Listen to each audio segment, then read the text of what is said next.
creature. Then it's possible this bookstore owner knows someone from the Alice house. While using her energy to scan the entire store, Doris detects an energy, a familiar aura she's been searching for. It's the energy of the primordial witch, Silver. The spirits of the Alice house are trembling. Silver's dream world is actually here. Doris can feel herself getting excited and happy, to the point of hearing her heart pounding in her chest, loud and clear. The aura of the Silver Witch is definitely here. On the second floor of this bookstore, I can sense her dream world. It's in the bedroom. So, according to the prophecy, the primordial witch Silver is descending with her dream world and blessing someone in the bookstore. There's no one else living here. Then it's obvious, the only one who could be blessed is this young bookstore owner sitting in front of me. Remembering the prophecy, Doris is even more astonished. The one illuminated by the stars. Could it be this bookstore owner? Is this fate orchestrated by Silver? If Silver is guiding us, then Doris's arrival here is predestined to this blessed one. That also means that Silver hasn't decided whether to renew the contract with the Alice house or not. The more Doris thinks about it, the more anxious she becomes. If I can re-establish it, it'll be a blessing to our family. But if not, I'll surely be a sinner. Therefore, I must act cautiously to not offend this blessed one. Mustering all her courage, Doris tries to appear calm and puts on a very friendly smile as she introduces herself to Lim Ji. I'm Doris. I heard about this bookstore from Miss Kwai Chuk too. She told me that you helped her and solved her problems here. And she also told me that you're like a god. The ordinary bookstore owner, Lim Ji, after hearing these dramatically exaggerated words, is shocked to his core, like someone who just popped a mint and drank ice water in winter. Lim Ji touches his head, embarrassed. Although he did help Jisoo, he never expected her to praise him so highly. But the fact that Jisoo was influenced by my words and saw through that jerk is a bit embarrassing, because this kind of worship isn't good.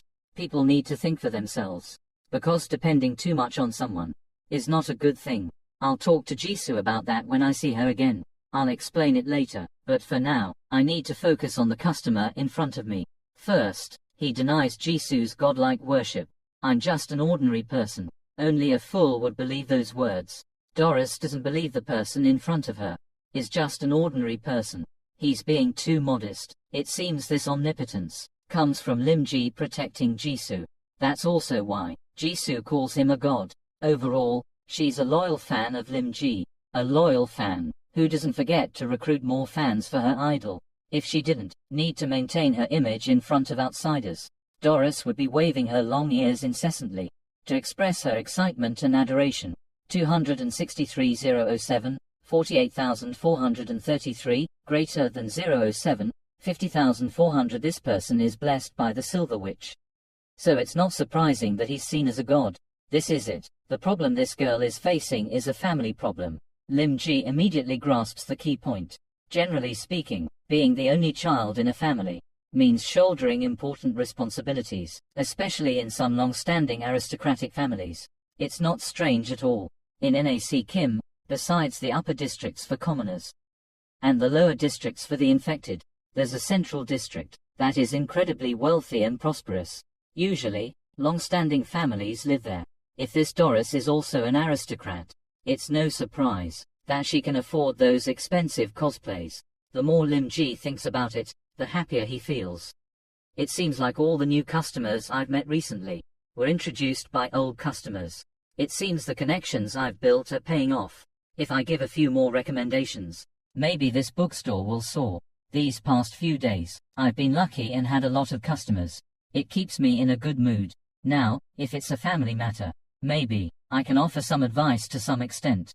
With a very friendly and professional smile, Lim Ji asks, "What's your problem?"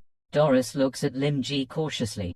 Because Silver has shown me the sign of her dream world descending here, the only thing I need to do now is to entrust everything to this chosen one. Right, it's best to keep this person satisfied. That way, she can easily complete the task she was given. So Doris begins to be honest, in a roundabout way, like all other customers who come to this bookstore. First, she starts with her background. As Lim Ji guessed, she comes from a long-standing family. Over time, Doris's family also carried the honor of their lineage, the Alice house. But in a moment of carelessness, the Alice house lost the trust of some very powerful individuals, leading to their rejection and becoming wanderers in the dream world. Since then, the Alice house has always wanted to rebuild its image. In the past, they wanted their family to flourish again. That's why Doris came here from the bottom of her heart, seeking help from Lim Ji. From beginning to end, Lim Ji silently listens to Doris's story, as he always does. This time, it's a customer who wants to rebuild her family's image from the past. This makes him very interested. It's as if it's related to his old profession. It's so nostalgic. No matter how much I think about it, Lim Ji never expected. Once again, he has the opportunity to study folklore. In this world, folklore is a set of customs created within a nation or a specific group of people. It's usually formed over many generations and passed down. It includes art, mythology, family history, and many other things.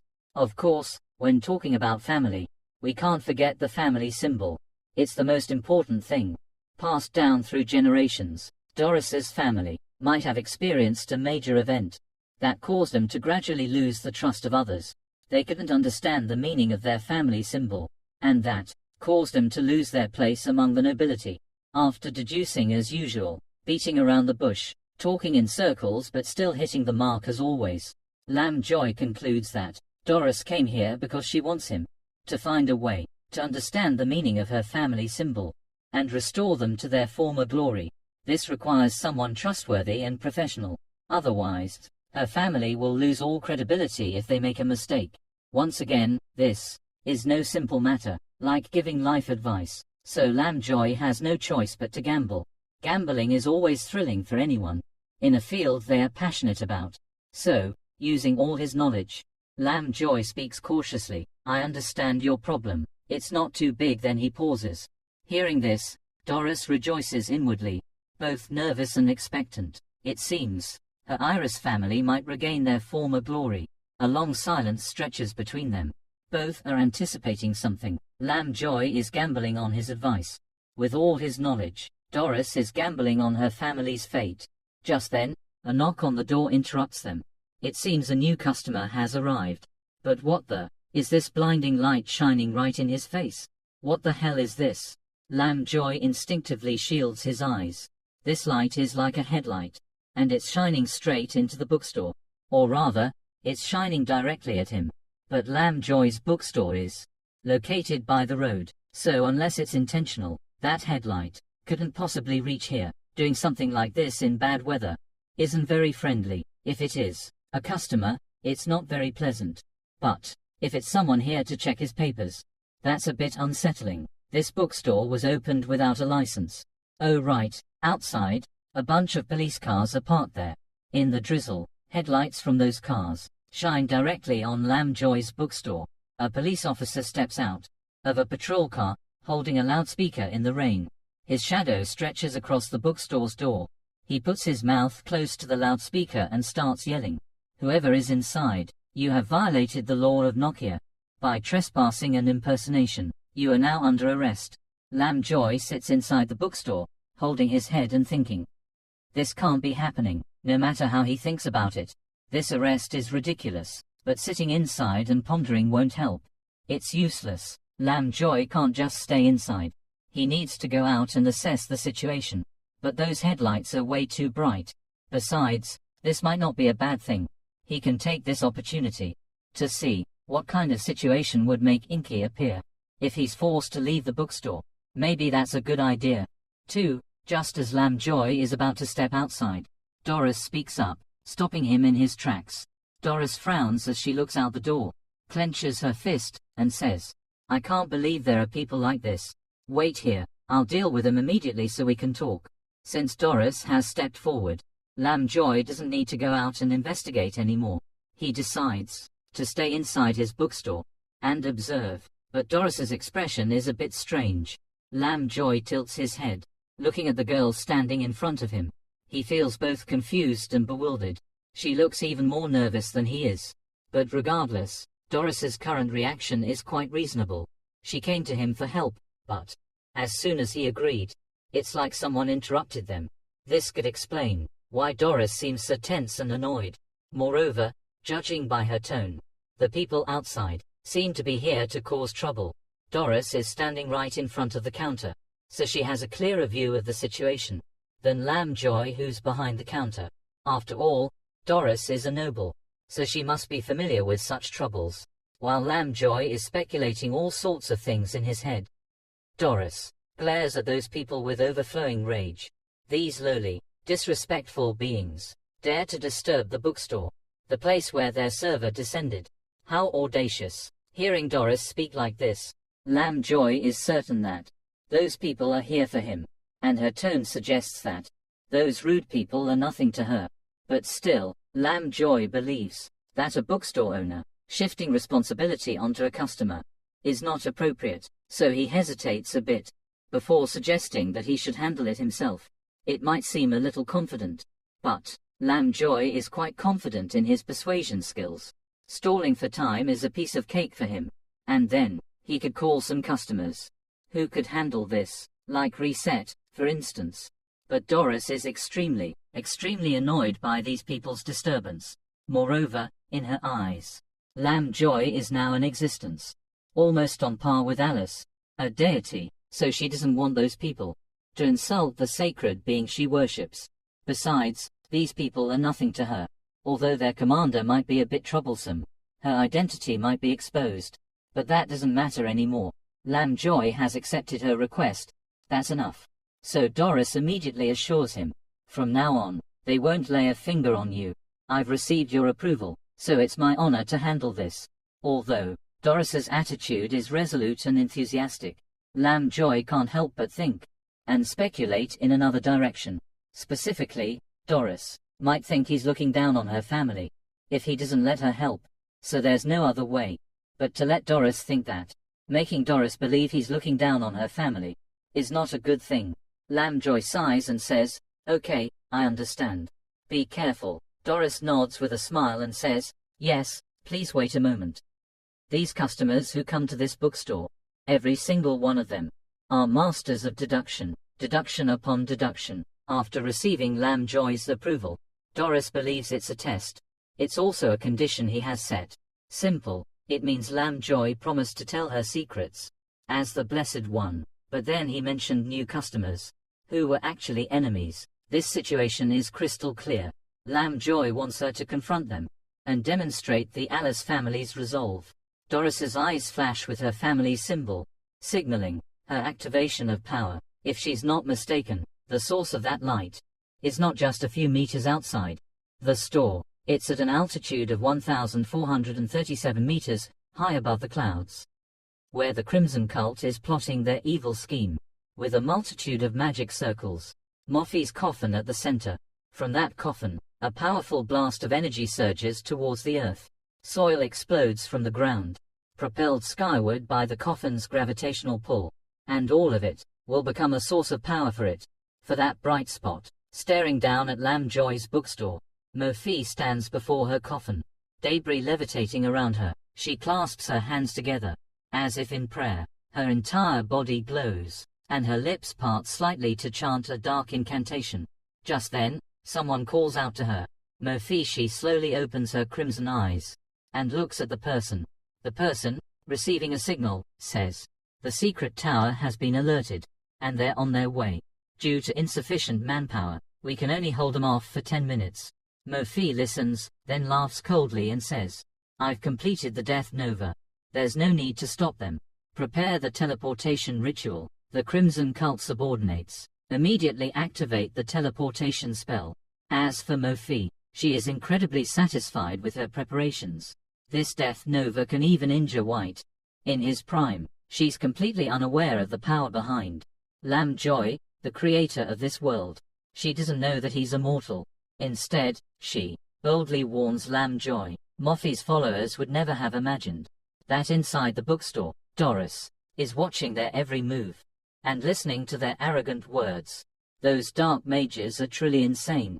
That destructive Death Nova spell is truly terrifying. Thinking of this, Doris can't help but feel uneasy. If that spell were activated at such a close range, it would obliterate this entire area. But perhaps, For this bookstore owner, even a destructive spell is just a trivial matter. That's why Doris believes that Lamb Joy is using this little incident to test her. The only thing she needs to do is overcome it. Doris opens the bookstore door, facing the light and danger, high above the clouds, to restore the Alice family to their former glory.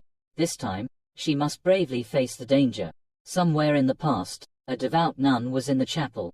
She clasped her hands together and began praying to God, offering blessings to the departed. This was Moffy's daily ritual at the church in the Plague District. Day after day, year after year, then day after day again. Nothing changed for her. Then, a sudden turn of events. One day, an evil demon was watching her every move. Her life descended into hell, with no way back. As Moffy was praying to God with all her heart, the bishop suddenly appeared, grabbing her hand and attempting to rape the poor nun. Before the stained glass windows, bathed in holy light, a headless statue of God stood with its arms outstretched. Its shadow stretched across the floor, enveloping the helpless Moffy, and the bishop assaulting her. Moffy couldn't understand how such a kind priest could act like a wild beast, and that's why this was happening to her. The only thing she could do was to pray more fervently. With all her sincerity, her vision narrowed, but she kept her eyes fixed on God, her hands clasped together, and then the headless statue of God cracked. "Please, save me." That's when the eternal coffin appeared. From the coffin, a chain shot out and pierced through the priest's head.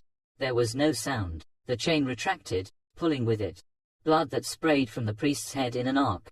The priest was dead. Blood from his head stained Moffy's hair and her headscarf. In her panic, Moffy smiled blissfully, tears welling up in her eyes. "I'm saved." Moffy still doesn't understand why she was saved. The only thing she knows is that the instrument emerged from the headless statue of God.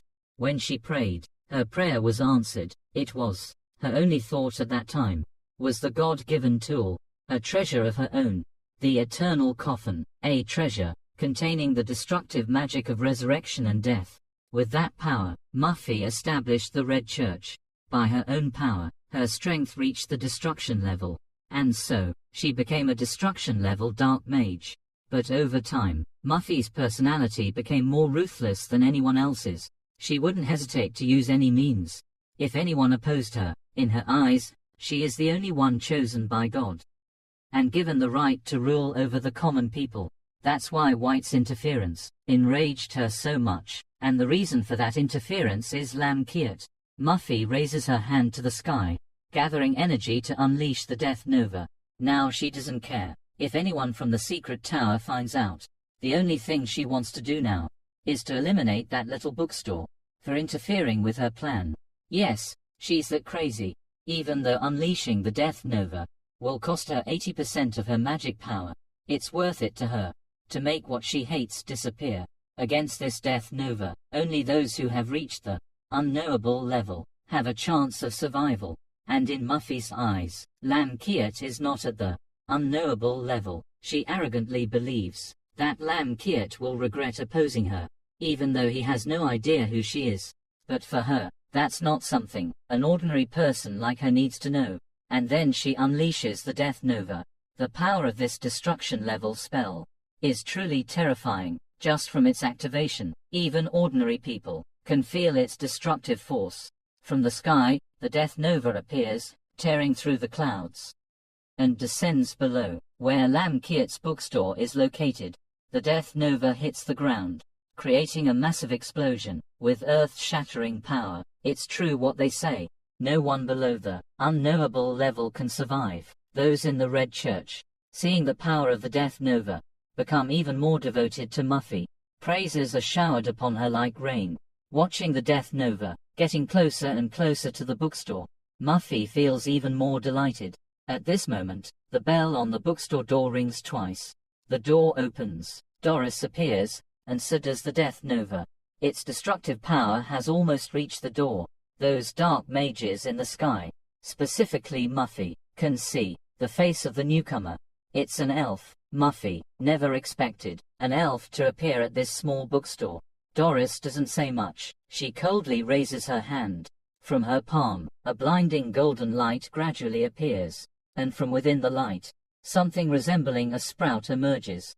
The sprout grows, transforming into a wooden staff, adorned with a pure white iris flower. Pure white, it's the symbol of the Alice family. How could Muffy not recognize it? While Muffy is still stunned, Doris slams her staff into the ground. Cracks appear on the ground, forming a circular shape. Then Doris begins to chant a prayer. "Oh, Lady Silver, bestow the light of victory upon the Alice house, and with the power of an elf sage, I command the wood spirit to protect this place." Following Doris's chant and command, new roots emerge from the ground, carrying Silver's power. Although not much, it has appeared, and is growing. The roots evolve into a massive form, intertwining, and successfully, blocking the Death Nova heading towards the bookstore. Those in the Red Church are all equally shocked. Unexpectedly, it stopped their leader's destruction-level spell. Muffy grits her teeth in anger, looking down at Doris. To be able to stop a destruction-level spell, it must be another destruction-level mage. Muffy's guess is not wrong. Doris is the prophet, and the great sage of the Iris House. After stopping the Death Nova, Doris raises her staff again, and chants. She is shrouded in frost. She holds a longbow, and hunts in endless meadows. The staff transforms into a long wooden bow. Doris draws the holy arrow, aiming at the enemy. She chants, "My master, grant me your light, and guide me to my prey. I will repay you with victory. I foresee that my arrow will cut off the enemy's retreat." Doris releases the arrow. The arrow of light carries immense energy, comparable to the Death Nova. Muffy, now with only 20% of her magic power remaining, feels a sense of dread as it approaches. Doris's target is the portal. Muffy realizes this, but it's too late for a warning. The dark mages guarding the portal meet their demise, along with the disappearance of the portal. The collision between the arrow and the portal creates a tremendous commotion. Muffy instinctively retreats. On her face, there's a look of disbelief. From the portal, something emerges, almost like a black hole, sucking in the weak. It's like sending them on a one-way trip to hell. Muffy clenches her fists, looking at the torn sleeves and blood-stained clothes of her subordinates, falling down. Her eyes are fixed on where the portal used to be. She never expected Doris to target the portal, and now there's no way out. Muffy grits her teeth, her body trembling, probably from anger. That elf and I are evenly matched, she thinks to herself. But it won't be long before the secret tower arrives. Muffy is now forced to fight. She summons the eternal coffin again, using enchanting words to command her followers, "Become my sustenance." With the eternal coffin's seductive power, her followers are all mesmerized, willingly sacrificing themselves to offer a portion of their power to her, absorbing the power from her subordinates. And with the help of the eternal coffin, Muffy summons a grotesque monster. It has a skull-like head and a long tongue. Its entire body is made of bones, like a corpse that has been dead for ages.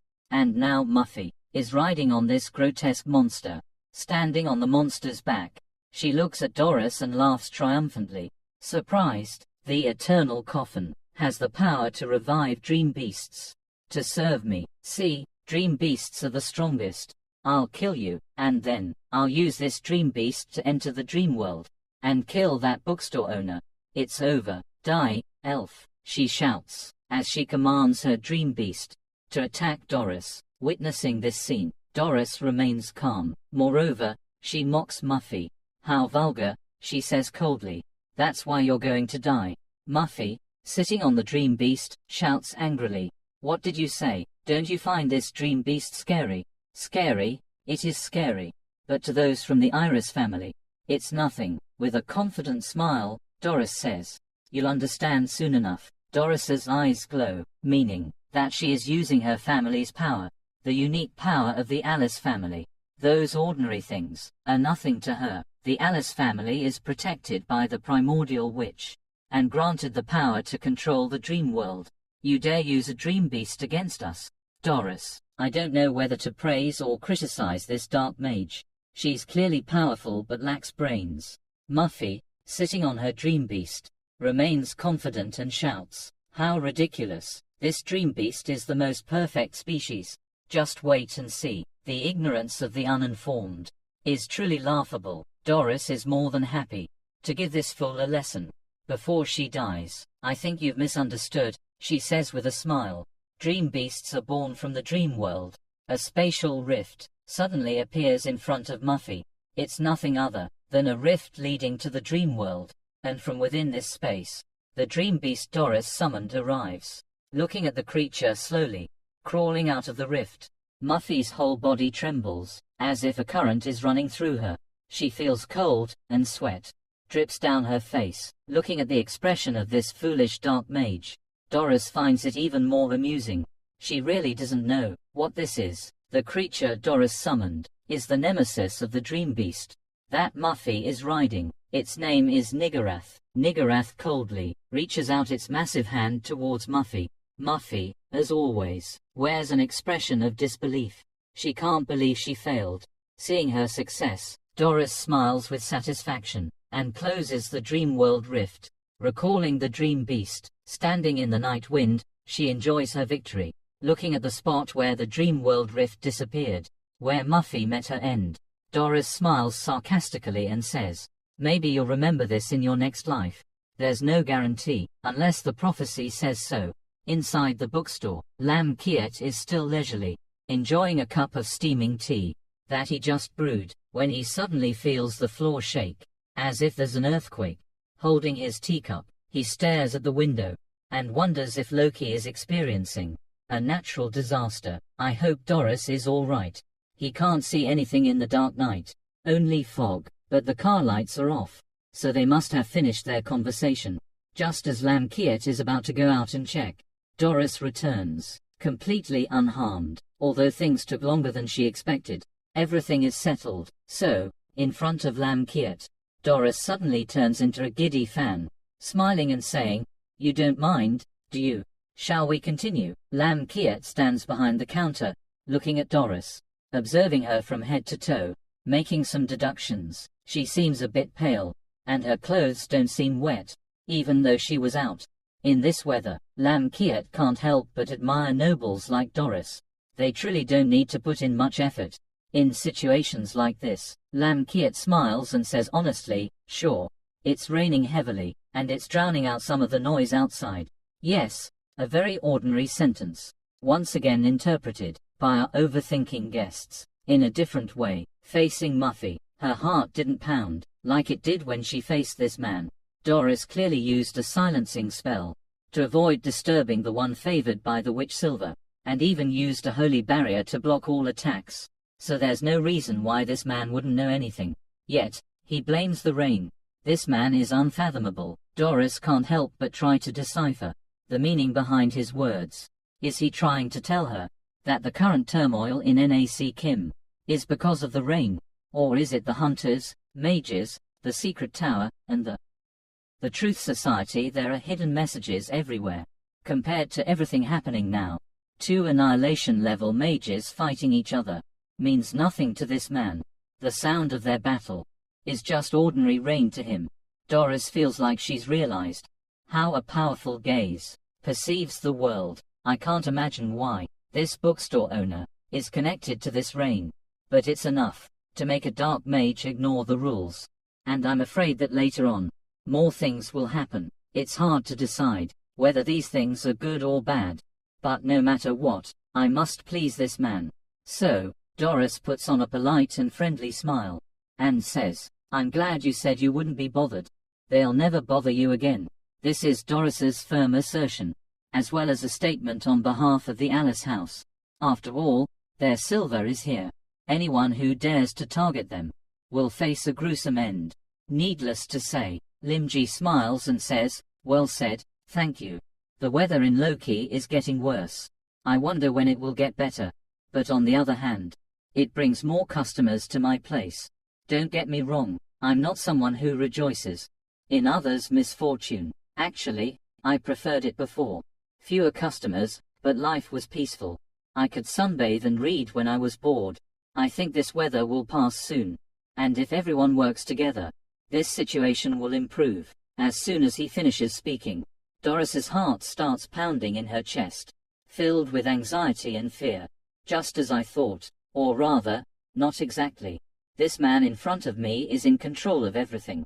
Although he says he misses his old life, his tone is sarcastic. Everything that's happened recently is orchestrated by him, for one simple reason, which is, he's tired of the lack of customers and reading. It seems like every customer who comes to this bookstore has a wild imagination and a profound misunderstanding, which is understandable. Like Doris, I now believe that Lim Ji has a terrifying personality. Fear is written all over Doris's face. Her long ears droop, her face pales. This makes Lim Ji, an ordinary person, extremely surprised. After thinking for a while, how could I forget about the wind and rain outside? Doris must be tired, after all that. And here I am, rambling on. I should have offered her something warm to drink sooner, to earn a little no, to gain her trust. Lim Ji thinks he needs to do something better, so he places a cup of tea in front of her and smiles.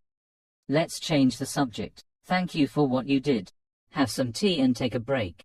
Doris takes the cup of tea Lim Ji offered, forcing a smile. Thank you. Although her mood is fluctuating because of this man, she reminds herself to be more polite. Never anger him. After all, this man holds the fate of me and my Iris family in his hands. But when she tastes the tea, Doris is surprised again. Her ears twitch uncontrollably, her eyes filled with admiration. Honestly, I want to scream, but she has to restrain herself in front of Lim Ji. This tea is amazing. It's pure, and when I drink it, I can taste the lingering flavor in my mouth, and the warmth of this tea. So perfect and comforting. This is truly the kind of tea that we elves crave. From what I know, the people of Lackey prefer black tea with milk and sugar, so I can't help but think that this tea was specially prepared for elves. In reality, Lim Ji just brewed ordinary green tea as usual. But that doesn't matter. What matters is that this elf girl doesn't know. And now, she's becoming more and more like a loyal fan of Lim Ji. Seeing her joyful expression, and the endless stream of compliments in her head, it's obvious, not only is this person unaffected by the battle between two annihilation-level mages outside, but he's also very calm. So, as Doris thought, that battle was just to test her, and judging by the attitude and actions of this bookstore owner, at this moment, he's still pleased. This makes Doris much more comfortable than before. She calmly says, "Thank you for the tea. If possible, I'd like to continue where we left off." Lim Ji has been waiting for this moment. Now that Doris has taken the initiative, there's no reason for him to refuse. Lim Ji calmly says, "I can help you with that problem.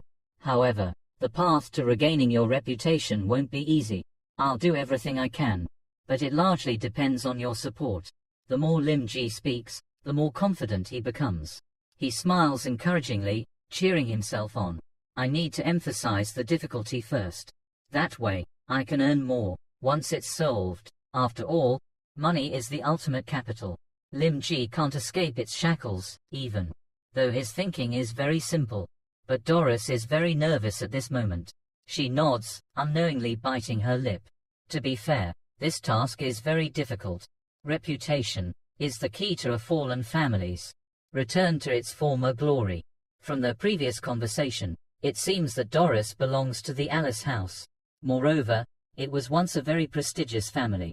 To return to that state, we cannot afford to make any mistakes. Every single person must be meticulous and united. If there's no one trustworthy to handle this task, everything will fall apart. Therefore, the best way is to rely on myself. After careful consideration, and Doris's silent anticipation, Lim Ji stands up and searches for a suitable book. As always, luckily, he has read a book about a similar issue before, and it's no surprise that the book he read is available in this bookstore.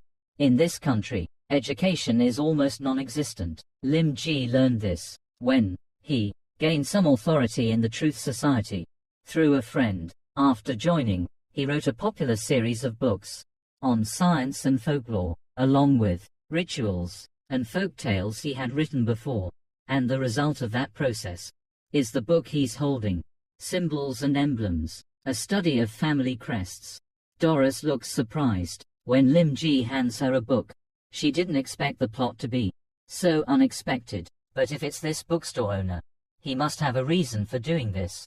With a villainous smile, Lim Ji sincerely advises, as if giving an order, read it carefully. It will be beneficial for your future. Regaining your former reputation won't be easy. Sweat pours down Doris's beautiful face. Her heart pounds in her chest, so loud that it seems the whole world can hear it. Doris slowly reaches out, staring at the book, and when her hand touches the book, a change immediately occurs, like what happened to the other customers. Countless black cracks appear in the air. Doris is pulled into the void through one of these cracks. She has no idea where she is, until she regains her composure and looks around. Bizarre creatures only found in the dream world.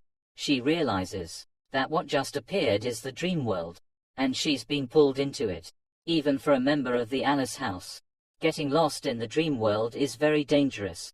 She could die from those monsters, but when she looks closer, the dream world monsters all want to attack her, but they seem unable to. Doris now notices that the monsters are bound by some energy. Doris looks around in astonishment. She tries to move away from the monsters and the energy threads binding them.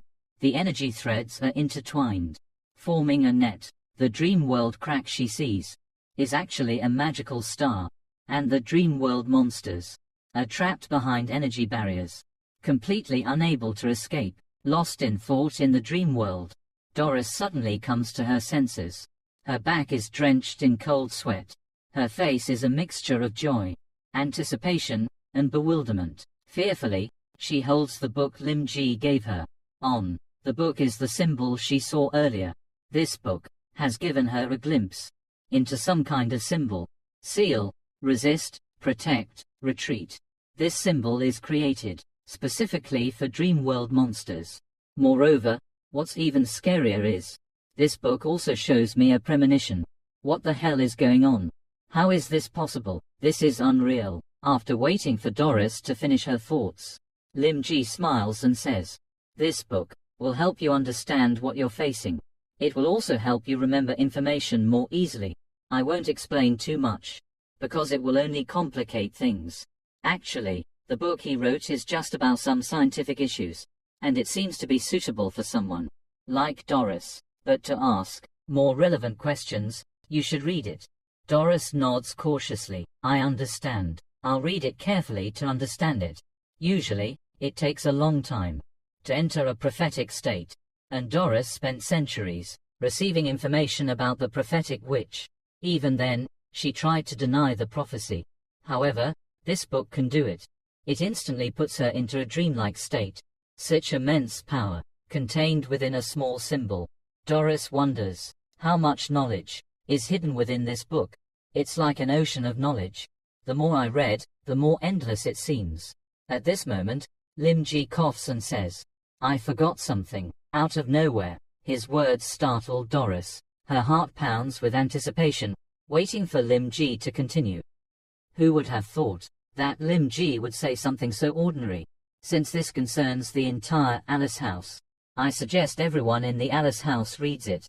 That way, it won't take long for the Alice house to escape the brink of collapse. The preparations are complete, and now for the final move.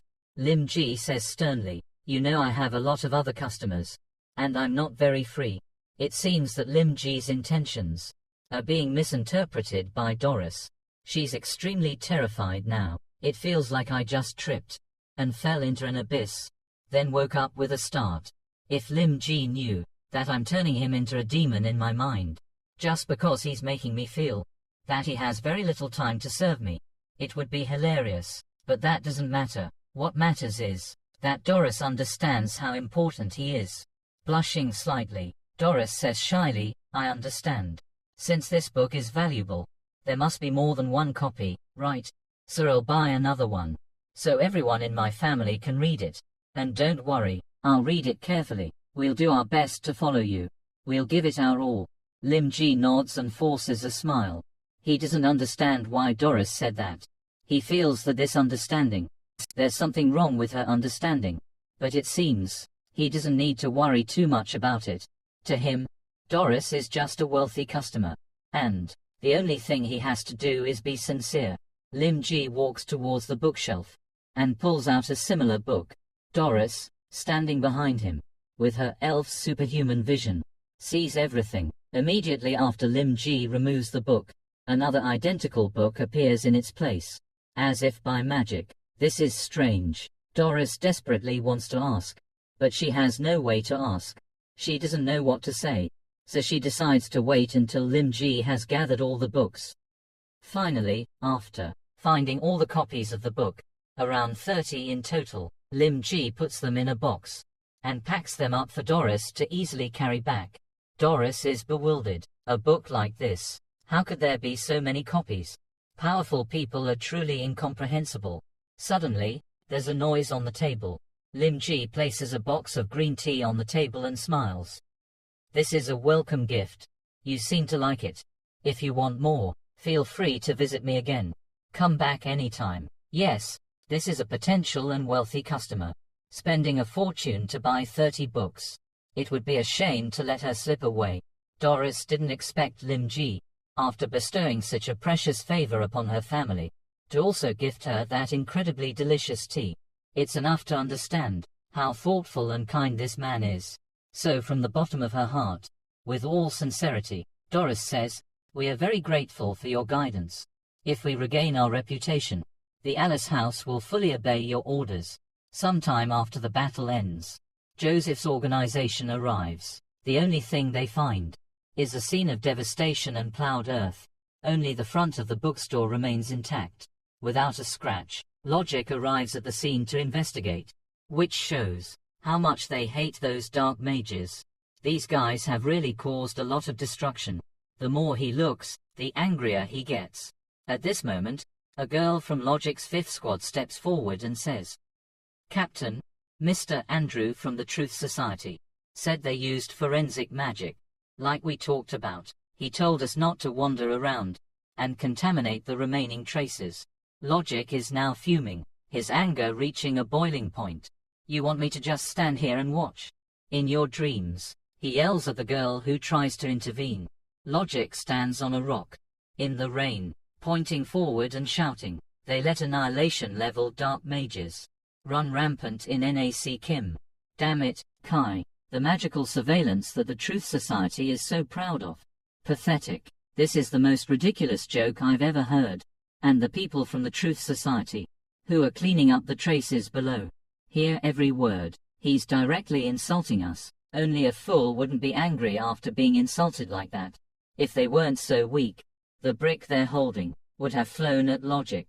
But for an annihilation-level mage, that brick means nothing. While they're busy bad-mouthing Night Logic behind his back, he suddenly approaches, scaring them out of their wits.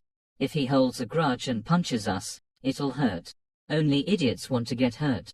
Fortunately, Logic completely ignores them.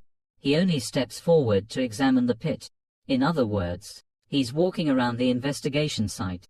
He says, "Anyway, join those idiots and see the aftermath those dark mages have caused in this area. Anything else to report?" The girl following him, Logic flips through the report in his hand and says, "They also found an annihilation-level dark mage at the bookstore. Should we dispatch someone?" As soon as the bookstore is mentioned, Logic's attitude changes abruptly. He turns around and stares at his female subordinate with a look that could kill. His entire being radiates anger and disapproval. He strongly opposes this, despite his trembling subordinate saying, "But the tower actually sent." Logic ignores her and doesn't care. What are those idiots thinking, going there to investigate? Don't they know that they're a bunch of idiots? Logic looks at his subordinate and shouts, "Order them back immediately." On the other side, at the place where Muffy died after fighting Doris, a man is using forensic magic, tracing energy signatures to examine the area, as well as the aftershocks caused by those dark mages. His hand rests on the ground, connecting with the remaining energy. I have to say, those dark mages are truly insane. They dared to use an annihilation-level skill here. The person investigating the energy signature is George Biden, a scholar from the Reality Society. A capable person, But this capable person can't find something that appeared not long ago, even with the surveillance network. This is more serious than expected. It seems those dark mages infiltrated the surveillance system, or have someone inside the Truth Society. Honestly, as a civil servant, I don't want to do this kind of work. My strength is in theoretical support for that artifact, but I can't refuse the task given to me, so there's no choice but to complete it. Biden puts on his gloves and begins writing the report. Number of deaths, including the Red Cult's commander, Muffy the Undefeated, and several other dark mages. Based on the remaining evidence, the attack was carried out as follows. The Red Cult's plan was disrupted by someone. This enraged the Red Cult members, especially their leader, Muffy. They retaliated. Targets of the retaliation, likely the Secret Tower and the Truth Society. Even combining what we've gathered from the Truth Society and the Secret Tower, the location where the magic mirror was created remains unknown. The reason is, they were warned in a timely and thorough manner. After achieving their goal, they immediately retreated through a teleportation portal. Even if we caught them, they would have committed suicide. Another reason is that Coffee the Undefeated created undead. With her eternal coffin, those undead were the biggest problem. Because there were so many of them, although they're the weakest, they're still very troublesome. The target of the counterattack was likely White Wolf's group, Spider, the organization that blocked Real's information network, under the leadership of its new commander. Chuck, too, has caused White Wolf a lot of trouble, and the other part of the battle is here. It was created by Muffy herself. But there are a few things I don't understand. The failure of this operation was due to subordinates, not superiors. That commander, Muffy the Undefeated, was killed in a battle. It's very clear that they were targeting a specific objective. Definitely the bookstore on 23rd Street. But the Red Cult has always targeted the Secret Tower and Hunters. The more Biden thinks, the more confused he becomes. Why was that bookstore targeted? And who is the person inside the bookstore? Inside the bookstore, Lim G's usual seat is now empty. Only bookshelves stand silently under the warm orange light, as if emitting some kind of power. Suddenly and unexpectedly, Biden senses the power, suddenly emanating from the bookstore. He stares blankly for a moment, then looks intently at the bookstore, and tells his colleagues, "I'm going into the bookstore." It seems that Biden's colleagues don't notice the strange power emanating from inside, so they try to stop him. "Now, we're working, why go into the bookstore?" Ignoring his colleagues' calls, Biden walks towards the bookstore. This place is really strange. He gasps, staring at the bookstore as if hypnotized. From the outside, it looks like an ordinary bookstore, but it possesses a terrifying power. As a scholar, and someone who craves power and mysteries, Biden is drawn to it. Losing control of himself, and entering the bookstore. What's inside? He'll find out soon enough. Biden's pupils are fixated on the bookstore. Unblinking, bloodshot eyes become more and more evident. The scholar now looks like a madman, more insane than sane. Fortunately, logic arrives just in time, stopping Biden from entering. He frowns at Biden and asks in a deep voice, "What are you doing?" Biden's action displeases logic. Biden turns around, looking at logic with a villainous expression. He asks, "Sir, I have some questions. I must investigate this bookstore. My job is to find out what happened here, and the person inside this bookstore. He's clearly someone who can answer that for me. I need to provide clues and testimony to the Truth Society. On the surface, it seems like I'm being impartial and righteous, with integrity and honor, but the truth is, perhaps not." Those trivial words. Logic is not as weak as the others. Just now, he probably sensed the mysterious power that suddenly appeared in the bookstore. He remains silent for a moment, then looks sternly at Biden. "Snap out of it. Don't act like that." Biden glares angrily at logic. "Snap out of it. Are you doubting my abilities as a scholar from the Truth Society? Knowledge keeps me calm. Calmness is a quality every scholar possesses. I won't listen to your advice, even if you're an annihilation level knight. Senior, don't insult my composure." Logic frowns, speechless. Frustration is written all over his face. These scholars are truly troublesome. Reasoning with them is impossible. It's beyond his capabilities. Logic wonders, should I just beat this scholar into a pig's head to shut him up? But then again, the secret tower still needs to buy artifacts from the Truth Society, and that purchasing seems to be Cloud's responsibility, not his. It's not his problem, but he can't go too far with these scholars either. He feels like he'll die, drowning in their saliva. So, Logic decides to share a very special piece of information with Biden. The level of this bookstore is K. Level K means immeasurable. It's an unquantifiable level. In NAC Kim, such existences are incredibly rare, almost non-existent. So Biden's surprise is understandable. Logic nods. Yes, the secret tower has acknowledged it. They just haven't updated their data yet. That bookstore owner won't help us. Don't be a fool. After explaining, Logic delivers a final blow.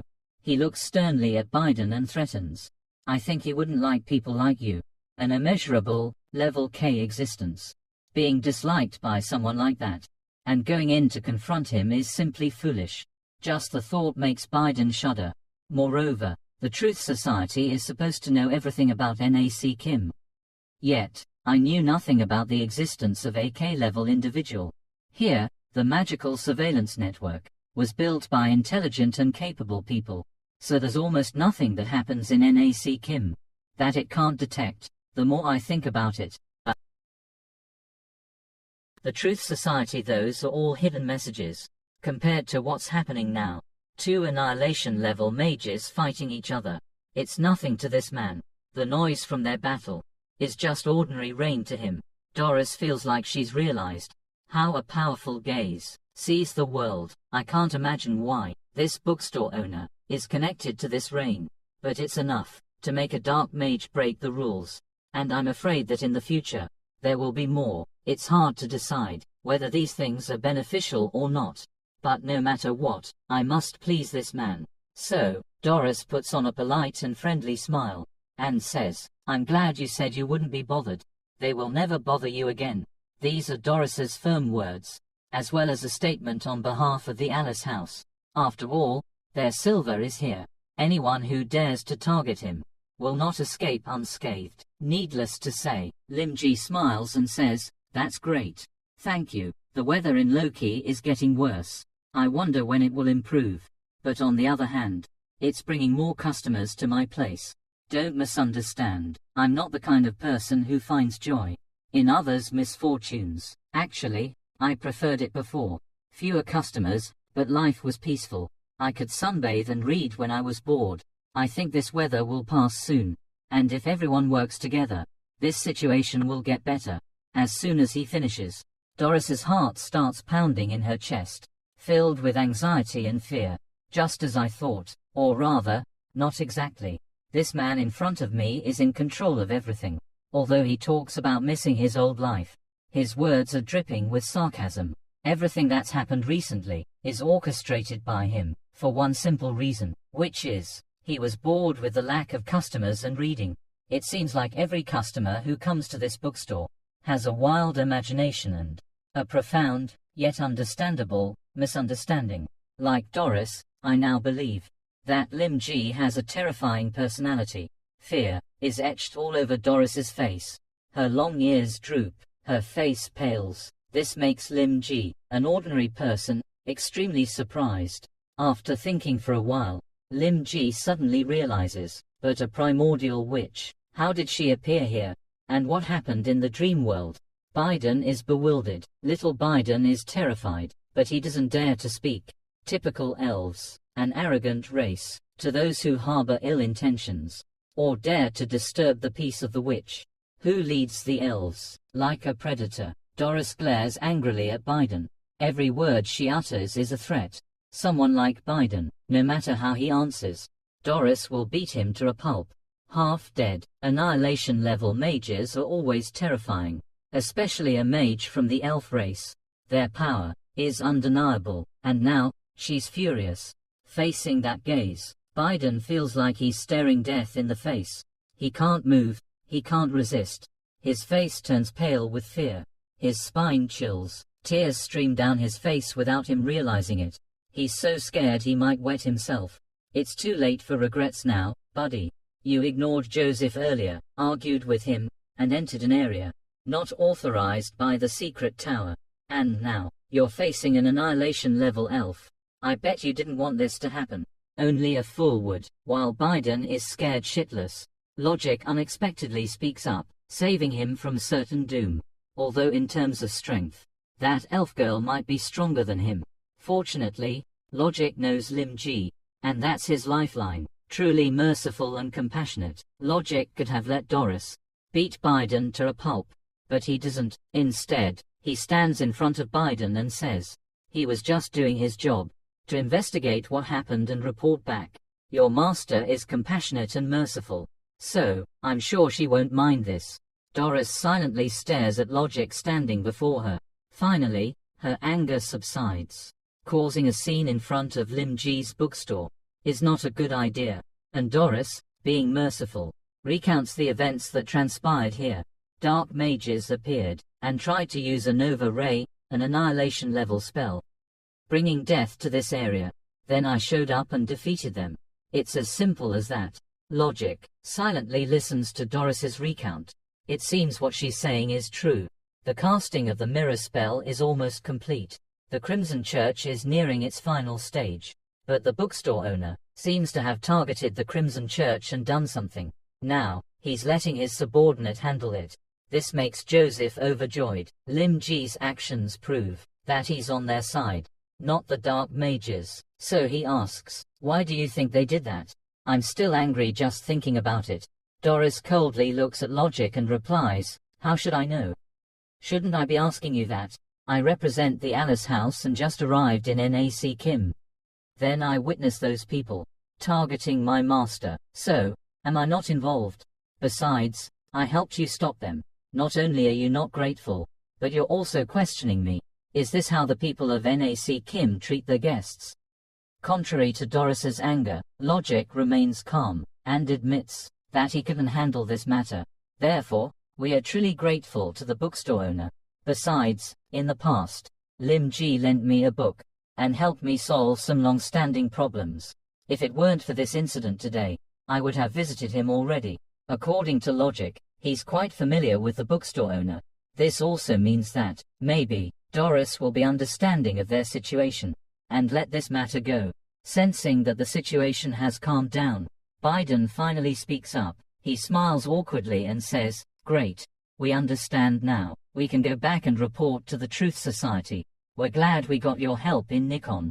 Just then, Biden's phone rings. He immediately pulls out his phone, but the name on the screen is unclear. That made him look so ecstatic. It's like the king summoned him. Well, not exactly the king, but the one who called is also a high-ranking person, none other than the vice president of the Truth Society. In his office, the vice president smiles and says to Biden, give the phone to the Alice House member. I have something to discuss with them. Biden immediately obeys his superior's orders and hands the phone to Doris.